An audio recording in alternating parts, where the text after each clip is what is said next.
Students को justice चाहिए। जब मैं ऑपोजिशन में बैठता था तब सवाल मेरा हथियार था, आज मैं ट्रेजरी बेंचेस पर बैठता हूं, आज सॉल्यूशन मेरी जिम्मेदारी है। एजुकेशन मिनिस्टर ने इस्तीफा तक दिया। मैं इस मुद्दे पर पार्लियामेंट में बोलूंगा और उस दिन बोलूंगा जिस दिन हम प्रॉब्लम सॉल्व कर रहे होंगे, सॉल्यूशन लेकर आएंगे। नमस्कार, आप देख रहे हैं स्नाऊ और मैं हूं आपके साथ निखिल श्रीवास्तव। राजनीति में नेता कब अपने सुर बदल ले यह कोई नहीं जानता।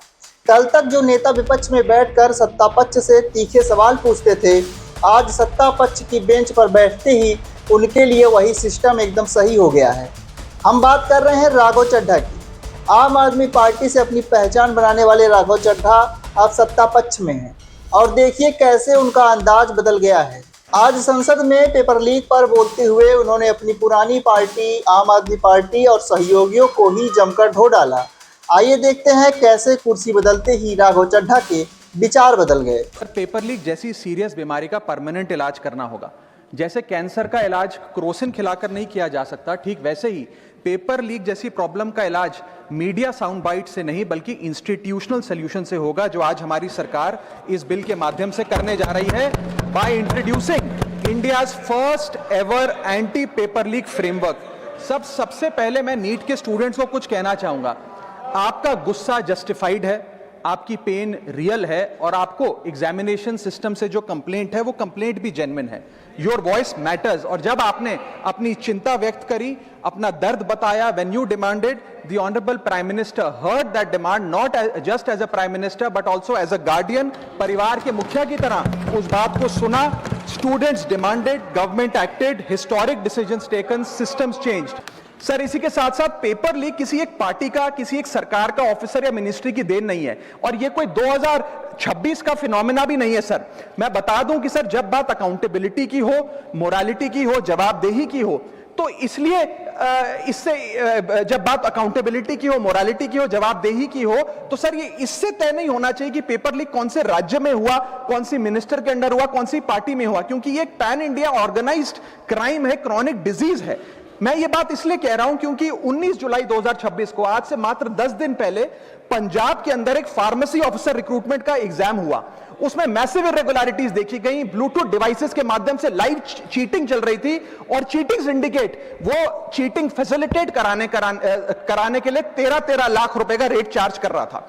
यही नहीं सर, आम आदमी पार्टी की सरकार जब पंजाब में बनी तब से अभी तक नायब तहसीलदार के एग्जाम में इरेगुलरिटीज देखी गई और लार्ज स्केल चीटिंग हुई। पंजाब स्टेट एजुकेशन बोर्ड में 12वीं क्लास का इंग्लिश का पेपर लीक हुआ।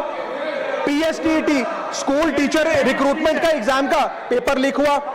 पीएसएसबी के ग्रुप ऑफिसर के रिक्रूटमेंट का एग्जाम लीक हुआ।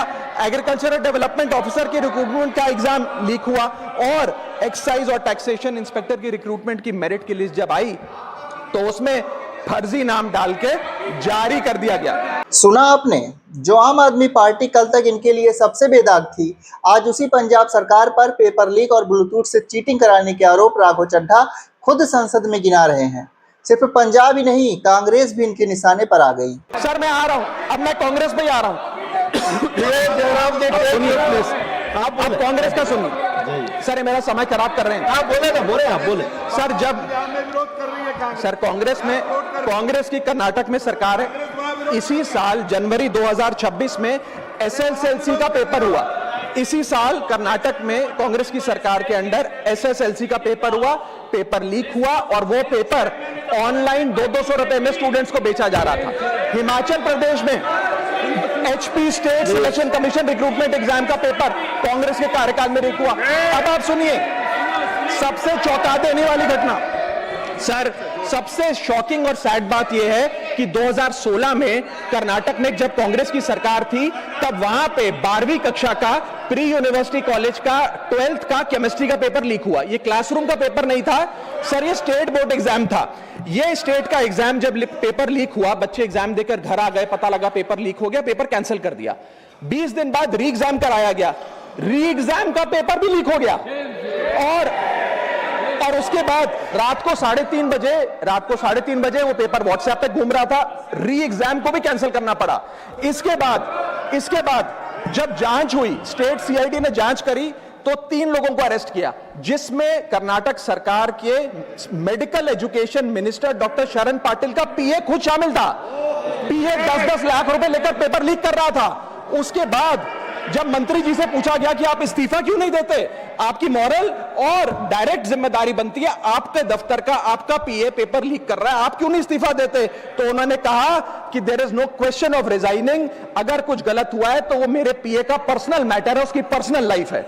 वहां सर ऑफिस गवर्नमेंट का, डेजिग्नेशन गवर्नमेंट की, एक्सेस गवर्नमेंट का, बट अरेस्ट की बात आई तो पर्सनल लाइफ का मैटर है। और आयरनी देखिए, आज 2026 में कर्नाटक में फिर कांग्रेस की सरकार है और डॉक्टर शरण पाटिल फिर मंत्री हैं और उसी विभाग के मंत्री हैं, मेडिकल एजुकेशन विभाग के मंत्री। ये है स्टैंडर्ड ऑफ अकाउंटेबिलिटी। तो देखा आपने, कल तक सवाल हथियार था, आज सलूशन की जिम्मेदारी है।